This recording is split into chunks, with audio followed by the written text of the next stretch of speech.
Welcome to the Featured Anime Podcast. I'm your host, Jack. And I'm Rick.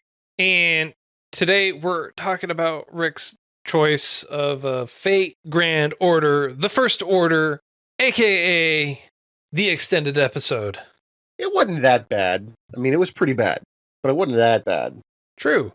But if you want to catch a wider part of our conversation where we were actually talking about the Fate series as a whole and went down the rabbit hole on the history of the games, catch a part of that wider conversation at Featured Anime Podcast at patreon.com/Featured Anime Podcast to catch a part of that wider conversation. $1 a month will actually get you there. So, Fate Grand Order, First Order, came out in December 2016. Oh, ironically, December 31st, 2016. Producers for it were Aniplex and Notes. Studio was Lay-duce, which is a new one for me. I don't think we've ever seen anything by Lay-duce. And the source for it was a game, which we actually talked a little bit about in the pre-show. And the genres for it are action, supernatural, magic, and fantasy. And it ran for an hour and 14 minutes. It felt like 25 minutes. So I guess you could say the pacing was good. Okay. That's about it. Sadly. Yeah, I mean, we'll go with that. It looks like Lay-duce also did another Fate Grand Order movie as well. You think maybe it's part 2? I hope. I mean, and then there's another, looks like a series as well that came out, maybe, possibly. I don't know. The more I delve into the Fate series, the more confused I actually get. And that is the very sad truth of it, is the more I actually try to understand the Fate series, the more confused I get. And I don't like being confused, Rick. I really don't. Well, I mean, it's one of those things that if you ever decided to sit down and plot a, let's call it character map of all the stories and all the good stuff, you're going to get stuck. And it's going to double back on itself, and you'll have to do edits and re-edits because it's frustrating. And 90% of the stories that I saw are focused around one specific pivotal moment in like the world history. I think I've seen 3 different seasons or series. Series, I don't know what you want to call them, because technically it's the same story just retold somewhere else, you know? And what ends up happening is you've got 1 or 2 slight changes that change the whole story. And it's kind of cool the way that they re-envision the story every single time. Yeah. There's certain changes. Sometimes the main character is male. Sometimes the main character, who is the same character, I might add, is female. Sometimes they're strong. Sometimes they're weak. Sometimes they understand what's going on. Sometimes they're clueless. I find myself to be more drawn to the clueless type because we can learn with the character rather than the character just being a Mary Sue and able to pull out all the stops every single time and have no issues whatsoever. Right. My case in point, Unlimited Blade Works. The character, very stupid, many different times, and kind of falls into situations that are just beneficial on accident.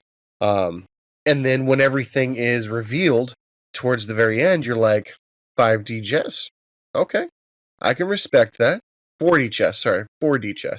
No such thing as 5D chess, I don't think. I could be wrong. You never know. Hey, there could be in the future a 5D chess. You don't know this.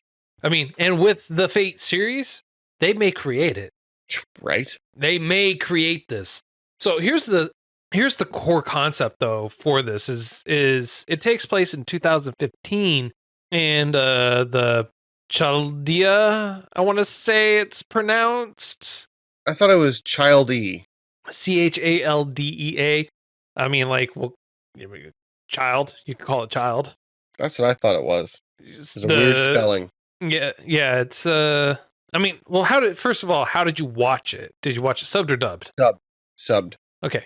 So Chaldea is how it was spelled in the subs all the way through. I know this because I kept trying to read it the whole time. I was confused every single time. So In the my Child mind, Security Organization, is a part of this organization in the future that's basically trying to make sure humanity has a future, 100 years in the future. And should something happen, they go into the past to fix it because apparently things in the past will tell you if something will be there 100 years in the future. it's very Because complicated the way that they set this up because I was able to break it down. In the simplest version, you have a mirror facing the future but reflecting the past. And what I mean by that is if you see something on this map, what you're actually witnessing is 100 years in the future. But if there's an issue, what you're really looking at is the past projection of the future using a complicated series of mathematical equations and I would say almost god tier like deductions, all controlled by a supercomputer that is magic. So let's literally, say, let's literally, say, not metaphorically, it's controlled by a magical supercomputer. so the way it's working is you basically are looking at the past, and in the past, you are looking in the future by 50 or 100 years. So when you're looking in the past, you've created a kind of, in my head, continuum issue or a storyline issue. And the person from the past, I'm getting exhausted trying to explain this mentally.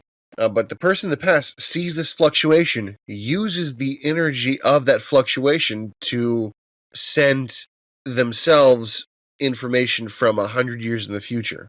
So you're really not doing the work. You're just peeping on somebody else who did all the work to look 100 years in the future. And the issue with that is your action of looking over there and their action of looking forward has massive effects on daily life. And basically, if the people from the past see that there's a problem with the people from the future, where they all get wiped out, then our present people have to go to the past and try to fix that, which is how this becomes a story. Yeah, but one of the things about that is it's like it took you that long just to explain it, and I'm still kind of lost on it. And I know you're still lost on it, even though you were trying to explain it. But I mean, it makes sense to me. well, yeah, kind of. Okay, so think of it like so this. so Think of it here's the thing, though, right? okay. All of that whole explanation that you took, Yeah. they tried to do the exact same kind of explanation over, I want to say, 40 minutes, and then decided to take the last 30 minutes and compress it into some action, throw in some like little nuggets of like, here's some people from the Fate series, let's change how they look and not go into any details about anything that's going on or why all this is happening. Well, And I then we'll kind of go figured on it out. along our way. I mean, like, granted, I know the big bad at the very end, whoop-de-doo. Okay, Also, the big bad in the beginning, but whoop-de-doo. true. But I don't think that was the main issue here. So let's look at it like this. So you and I are on different times. Let's say we're 1 year apart. Okay. And let's have another guy. Let's call him, I don't know, Cats. Right? So Cats represents the future. Me being my present, I look at you. You see that there's something wrong, and you're like, I want to look to the future. But you overshoot. Instead of looking at me, you look at Cats. So I effectively can see the future, which is Cats, because I looked at you. That's how they're doing it here. So it's a mirror reflected. I guess. But the main problem is by me looking, I changed my past. And by you looking, you changed your future. Yeah, but that doesn't explain the problems that were actually happening, though. They're because of me. If I never looked at you, you would have never found out you could look forward. Yeah, and but then we you would have don't reached know. my No. position. See, I disagree with you. The problems that they were having aren't there because you looked. The problems that are there because homeboy, professor, wanted those problems to be there. Not quite. So what their whole premise for this Holy Grail war in Fate. No, see, it has nothing to do with that, though. For the premise of the movie had nothing to do with the Holy Grail war. But it does, at though. all. They does. touched on it, but that's not the premise Yep. of the movie. The movie was, Well, no, there's it this didn't. one problem. This isn't a part of it. This is taking place during the 5th Holy Grail War. Let's go back and find out why something's happening different than what it's actually supposed to happen. And so they I go have back. a theory. Yeah, your theory's just making it more confusing. It's not helping. No, this one makes sense. Okay, So try me. So hit me. Fate Zero. When all the fates are going around this Holy Grail War that we in the movie jump to, right? So the Holy Grail War, they named two different Grails in Fate Zero. One is a minor Grail. One is the greater Grail. In the 2012 Greater Grail War, someone brought in the minor Grail and messed all that up. Now, if you haven't watched it, it's very confusing. But this doesn't take place during that time frame. It does. It takes place during 2004. Sorry, 2004, not 2012. I apologize. But here's the thing. In the Greater Grail, the Minor Grail was won by a servant with no master. And the Minor Grail is only supposed to be touched by a master, which caused a catastrophe, which unlocked the Greater Grail. In this particular movie, the Greater Grail is the prize, and that's what all of the servants with no masters are going after. So that's how that kind of ties in here, I think. So the thing is all of the servants already had been defeated except for two of them. The only reason why the other ones were there are because of the corruption to Saber or Arthur, and that is why they're still there. But even the synopsis, the premise, the description for the movie says the cause is unknown. I'm standing by what I said. Hey, because it makes sense. Hey, you know what? If it makes sense to you, I am all for it. You know why? Because the Fate series is still as confusing as ever. And I think that's part of the appeal. It's meant to be. And I know that a lot of people will watch it and they'll see one or two good series out of it and walk away going, dang, this is a really good franchise. I wish they'd make it more cohesive or coherent. And when they sit down to take a look at it, it honestly looks like you've got a conspiracy theory, like hermit trying to draw strings from point A to point B to point C that rounds back to point A, that goes like to point Z and then back to point B. So it would just look super confusing if you tried to map it out, which is one of the reasons why you can jump in literally at any point in the story and you'd understand what's going on. It would be like if we played, Crudsicle. What was that game that scared me so bad that you loved that had daddies and little sisters? Bioshock. Yes.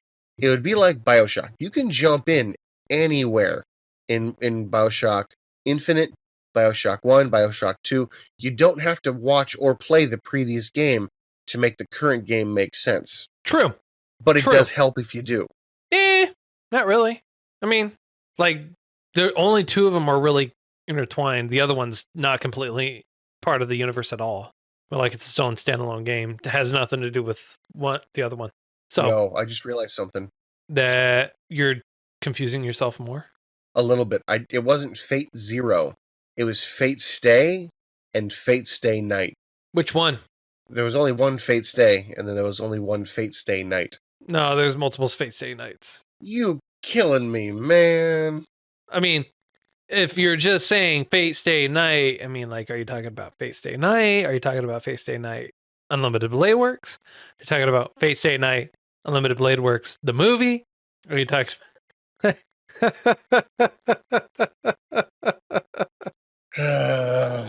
I would say we're going to have to watch them all just to be on the safe side. I mean, there's Fate Prototype. Oh, God.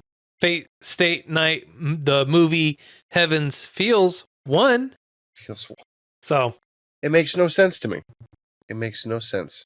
All right, this is what you would call beating a dead horse, because the story's been told many different ways. So here's the thing, right? The Fate series, the original Fate series, like this movie, is actually based off of a game. All right. And from what I was reading, the original game was a dating simulator that took you on based on your choices took you on these different paths. So all these different fate zero, fate, whatever, fate, prototype fates, fate grand orders are derivatives of those different offshoots. So they go here, well, here's these. And then, from here you can go like this, and then you can go like that and just keep expanding it out. So basically it's a pyramid scheme for this anime series. It's like you start at one pinnacle point, this one idea of a game, and it just kind of expanded from there. And it doesn't matter which way they go. It really doesn't. Because in the end, you can watch any of them and go, okay, cool. Watch this other one. Why does that one conflict? Oh, well, whatever. Watch another one. Hey, this was great. Yeah. And just like with this one, so in this particular movie, what we found, and I feel like this would be a perfect prime real estate to start another show, another series, another new name of it, Yeah. So the thing I really liked and the thing that kind of annoyed me about this one is typically when you bond with a spirit, like you create a contract, you become master and servant kind of thing. As a master, your tattoo, the one that you move, allows you to understand and know everything about your servant. The one that you move? Yeah, so the tattoo, whenever you say something. Oh, it doesn't move. Command, it removes or disappears, and you're allowed to give 3 commands. Unless you're specifically granted more. But yes. Yes. But I get, well, when I say it moves because it'll like shimmer and then kind of sort of disappear. Well, I mean, like it also glows too, but you weren't saying it glows. I think it's all encompassing. If something glows, it moves. Think of I beg to differ, bugs. sir. I beg to differ. Think of lightning bugs. But what about mushrooms? They don't move when they glow. Some of them. They sway back and forth, I'd say. If there's wind blowing, yes. But trying to get the best sunlight, But what I was saying was, like, typically when you have your tattoo, you're granted all the knowledge of your own guy. Usually because you're trying to summon a specific person with something that held them very dear. So, yeah, but what does that have to do with this movie, though? Like, what are you telling me about this movie? Because we know nothing. He doesn't know anything. Exactly, he doesn't know anything. Well, he doesn't know anything. She doesn't know anything. But he's not the one that summoned her. She made MASH made a deal and became the hero. That's literally what they said. So no, they don't know nothing. They know as much as we know, which is nothing. Why you want to hurt my head? Like, I'm not hurting your head on purpose. I'm just trying to help you understand that we like they know nothing. I'm trying to help you understand that you don't understand a thing. Yeah, no, she is a human that fused with a servant that while on the verge of death. Yes. So it made her a demi-servant. And all we know is that Saber recognized the power that she was using because she was a shield, had a giant wall barrier, whatever. So we can only assume that it's someone that Saber actually intimately knew or knew from her time or what have you, or from her many, many battles. And then that is it. That is it. It's unfortunate, but yes. I'll tell you this, though. The writer or one of the other servants that actually appear there that they show you basically after they get there. So you see, what is it? Like after she appears, you see basically the arm of the main character from Unlimited Blade Works arm. He's usually always the archer. He's there.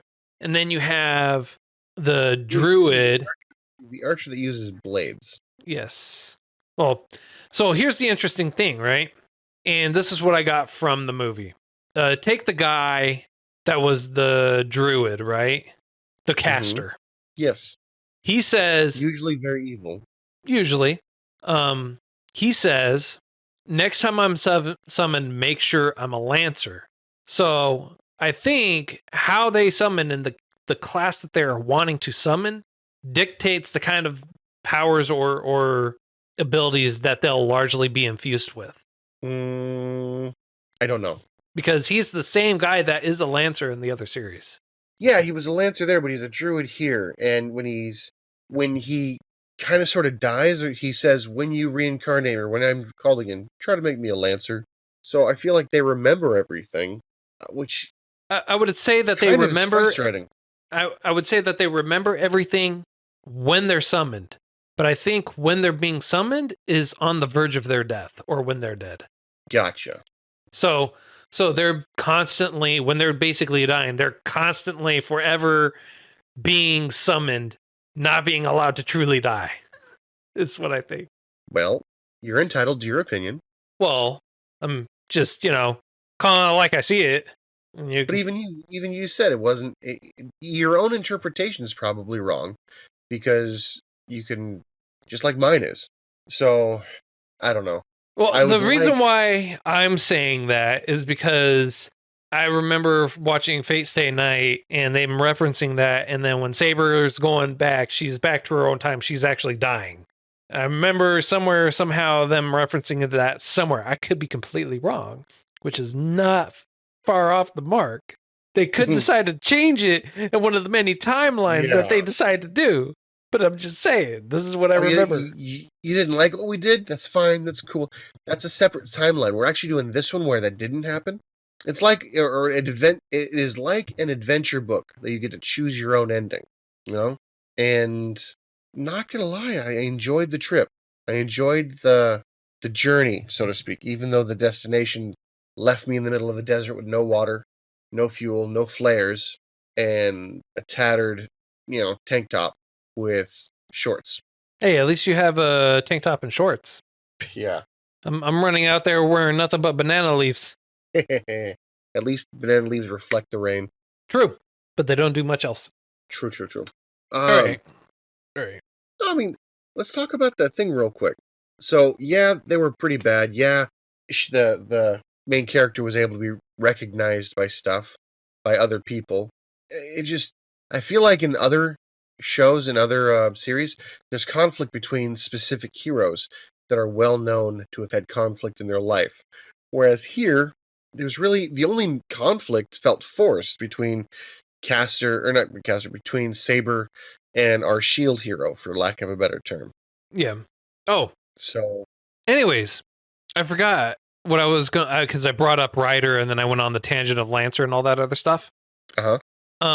The one thing that I like about the Fate series is that they draw on actual mythology. And Ryder was, I'm pretty confident in saying, was Medusa. 100%. 100%.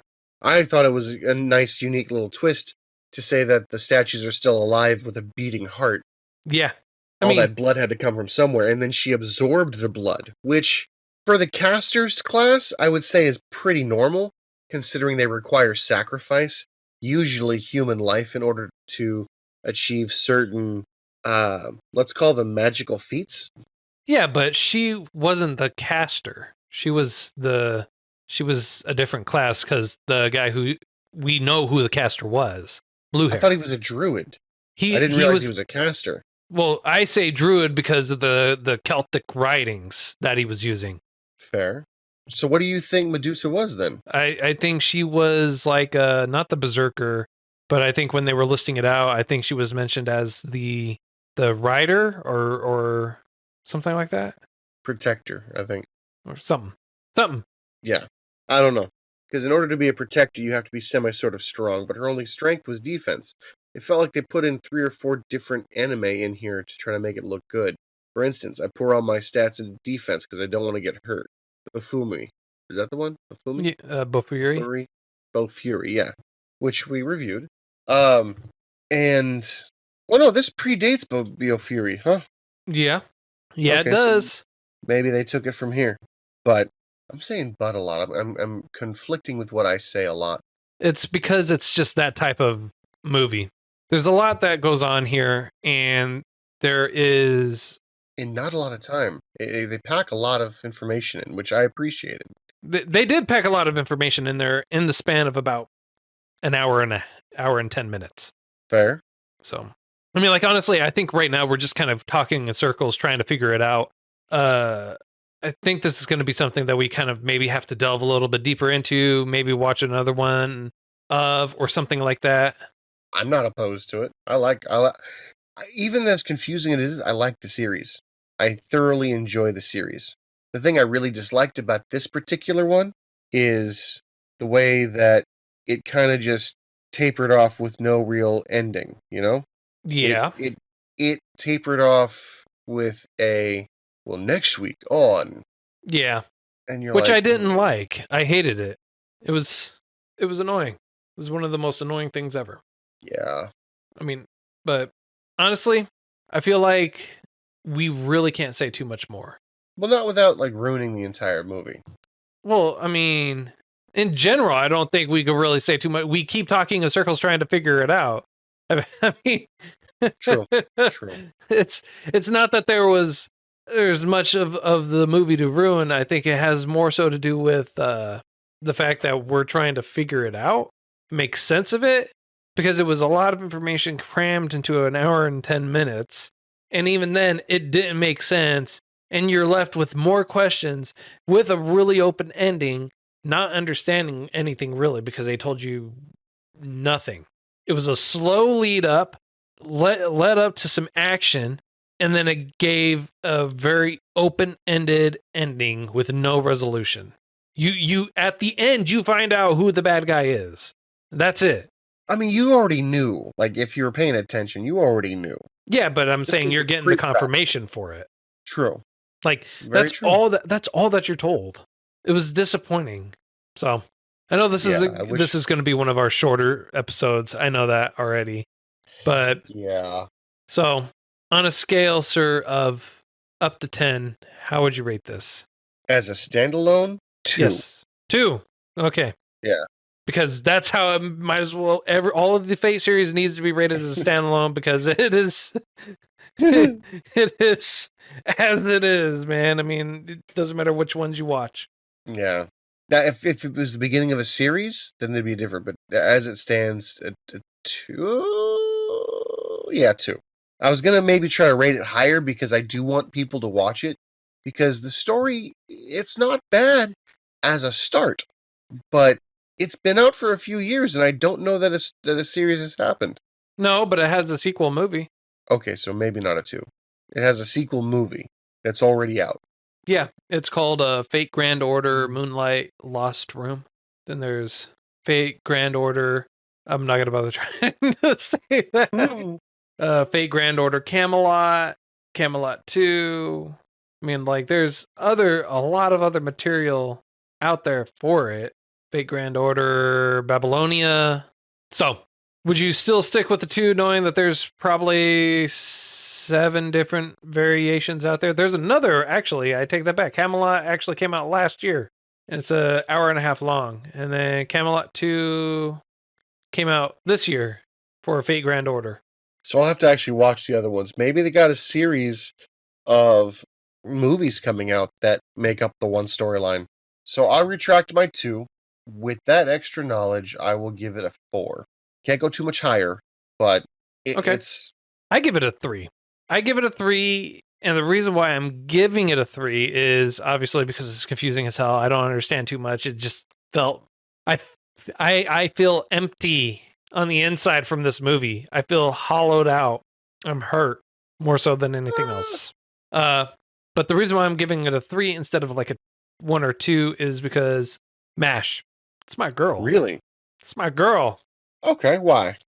Because she's, even though she was about to give up, she didn't give up because her lane master was right there to help her out. How did the master get around that attack that was so wide-reaching that it vaporized her entire surroundings?